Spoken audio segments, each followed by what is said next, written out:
So you now become a scholar in the school of how to change my husband or how to change my wife. Now, signs we always ignore, relationship is a very beautiful thing, okay?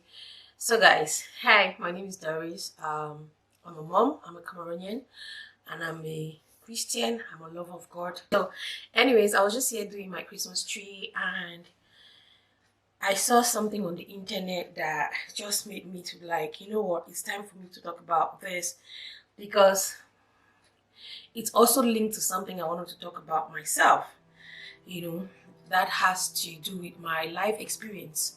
And that is that this is the fact that the signs we ignore from the beginning can be that which will lead us either to our grave, to our depression, or I don't know, or to a breakup or to a separation or whatever, but I pray for you and I pray for me that it shouldn't get to the point where it's going to be to the grave, okay? So I saw this post here on Instagram just now, and it's a lady who apparently, if you look at it, she's having fun with her so-called boyfriend. I'll try to see if I can upload it. And at the end of it, this is how she is. This is how she looks at the end of it. And she says she has to receive so many facial reconstruction and surgery and all of that. And all the pictures she shared before this moment were beautiful moments between both of them. And she ended the slide by saying that I pray you don't do this to another woman. There is always that sign that will tell you something about your partner that you don't like, that you fear, that you don't want, that you have never wanted to have in your relationship. But again, because we are human beings, there might be other aspects of this person, this man or this woman, that just sweeps you off your feet. He can be an amazing cook or an amazing whatever, but there is also this major factor about him or about she that you don't like. For example, it could be abuse. He can be an abusive person, like in the case of this lady, and this abuse, some people are verbally abusive. Yeah, they'll never hit you with their hand, but they are verbally abusive. Some people are emotionally abusive, psychologically abusive. So any of it, maybe you are like, I don't want to get married to this person, that it's a liar, dishonest, whatever is major for you in a relationship, but you see the signs in the beginning, and because you're carried away by other aspects of your relationship, it could be the financial power of your relationship, it could be the physical look power of your relationship. Maybe he or she is too cute, maybe he or she is too rich, maybe he or she has so many assets, it depends. And now you're like, you know what, he's like 8 or 10, let's just manage, he's going to change. Especially if you have a conversation with this person and this person tell you, no, I'm going to change, but the next 1 week, the next 1 month, they do the same thing, and you keep hearing, I'll change, and you on your own side, because it's so sweet and rosy, you're like, you know what, let's just see how this thing goes. When we get married, I'm going to try to change him, because right now some guys are like, you can't change me, you're not my wife, we're not married, you can't change me, I'm like this. So you start hearing excuses like that. So, and then fast forward, you get into your marriage and you realize that these things are still there. That thing that you dreaded so much is still there. So you now become a scholar in the school of how to change my husband or how to change my wife. Now, let's just get this thing clear. You can't change anybody. We cannot change our partners. We cannot change our partners. Our partners will only change if they want to change. So it doesn't matter how good you cook in the kitchen and in the bedroom, it doesn't matter how polite you are, it doesn't matter how hardworking you are, how beautiful you are, how smart you are, that thing, that sign that you saw from the beginning, that he or she kept making excuses for, promising you they were going to change, and they bring it up to the matrimonial home. If they don't want to change, they will not change. So you can change them. So now it's for you to evaluate, is this something I can live with for the rest of my life? Because marriage, they say, is till death do us part, right? So is this something I can live with for the rest of my life? Question number 1. Question number 2, if it is not something that I can live with for the rest of my life, what am I doing here then? Do I want to sacrifice myself? Do I want to sacrifice this part of me because there are some things I'm getting from this relationship? For example, let's say someone who is very abusive with a slight provocation, because sometimes women you can provoke, but it's no excuse. With a slight provocation or whatever, the person bubble burst, or someone that does not keep his zip blocked, like any small minute he's just everywhere with any girl, and like he doesn't even care about your health and his health. So ask yourself those questions, like, can I tolerate this aspect?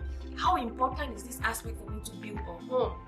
When you realize that this thing is very important to you, my sister, my brother, that is the time to stay out. Now, I always say that it's better to have a broken engagement than to have a broken marriage, because a broken marriage is very different from a relationship to some people here, which it is, because the obligations becomes very, very sincere. The obligations become obligations. You understand? There are things you need to do for your partner as a married person. For example, you have to tolerate, but this statement of tolerating in the marriage does not mean that one person is just going to be the sacrificial lamb in the relationship. It means that you tolerate me. Oh my God, my battery is low. It means that you tolerate me and I tolerate you. But you get into relationships where you see that there is one person that has this really strong character or strong aspect or habit that their partner don't like. You start hearing excuses like, this is how I am, and so they born me, I cannot change. But you forget to understand that you need to make sacrifices for that one person that you say you love. So if, for example, your wife is not happy with the fact that you're sleeping around, don't say your weakness is that you cannot stand the temptation for women. Don't say your weakness is that you love women or you can't change or you are not making any effort. No, think about the psychological, emotional stress you're putting your partner through. Yes, maybe she tolerates you the first time, the second time, the third time, the fourth time. This should tell you that it's time for me to sit up. It's time for me to also chip in this marriage to see how we can build it, because at this point, it's leaning on just one person who is the person that is exercising that role of tolerance. You on the other side, you're making no effort whatsoever to change. Now, you become so selfish. Now, you're now, you're now taking you're now abusing the tolerance level of your other partner. Marriage is not that. Relationship is not that. Okay? Because bet you, believe you me or not, what you tolerate, those things you tolerate from the beginning, will probably be what is going to ruin your marriage, or be what is going to send you to the hospital, or be what is going to make you mentally sick or mentally crazy. I'll give a quick example here for my mother. My mom stayed in a marriage for almost 35 years, no, like 30 years plus, 32 or 32-ish or like that, from the time she knew my dad.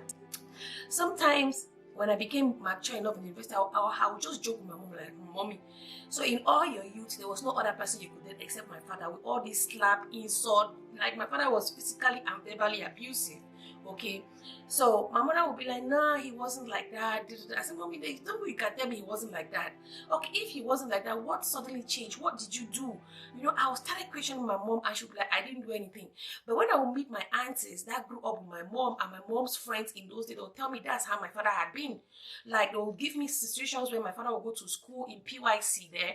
I will meet my mom and will still beat her in her early stages. You know, but my mom will still run away. They used to say, they will tell me, they used to call my father that Bamaleke boy. You know, we don't know it, that Bamaleke boy don't get extra. And my mom was so quiet. She doesn't speak. She doesn't, like, she's that mumu kind of child, you know. And her first boyfriend, you can imagine. So I told my mom, there is no way. These things have existed in the beginning, but you tolerated it a lot, and my father took your tolerance for granted. So that's why 30 years later, the same thing is still happening. Some people die in it, but we thank God that you didn't die in it. But today she has a lot of medical complications because of some of the abuses that she went through mentally, physically. Like, I don't even want to say it.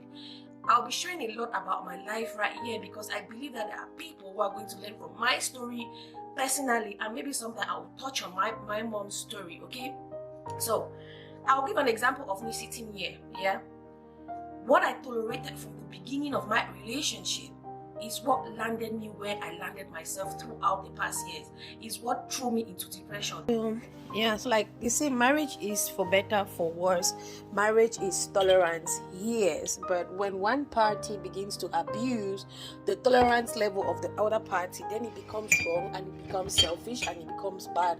So let's always learn to watch out for those signs. Ask yourself, what is that thing that I can't tolerate for the rest of my life? You know, marriage is meant to be enjoyed. That's why God created marriage, you know, so both of you can enjoy it. Both of you can enjoy each other without any restriction, you know. Okay, so I'm back. So like I was saying, so let's conclude. Like they say, yeah, marriage is tolerant. We agree. Nobody is perfect. We agree. Marriage is not meant to drain you. Marriage is not meant to make you become something that you don't want to become. Marriage is not meant to take away your happiness. Marriage is not meant to send you into depression. Marriage is not meant to stress you. It's a beautiful union that God created that we can both enjoy. Now, you can be like, there is one of people who are not married. I say this, yeah. The things that you can't tolerate in your marriage, you should also not tolerate it while in your relationship. It's true, some guys will be there, are you my wife? Don't talk to me. Any man who says that thing to you, like you're not my wife, don't control me, don't talk to me, say that because you're not my wife. Best be sure, best believe me that that kind of a man, even when you become his wife or when he gets married to another woman, he's still going to exhibit same character. Okay, so for me, what you can't tolerate in a relationship or what you can't tolerate in a marriage, you shouldn't tolerate it in a relationship, because a marriage starts from a relationship. You know, no matter how fast or how short you dated somebody, there is always a period where you date someone before the person proposes and before you think if you're going to say yes or no. Even if it is 1 month, 2 months, 3 months, there's always that period of relationship, of boyfriend, girlfriend, or fiancé, or whatever. So I'm just going to end it here that remember the signs. Don't lose sight of the signs, because the signs you see in the beginning that you know you can't live without, and you build a defense, you enroll yourself in the school of, I'm going to change my partner.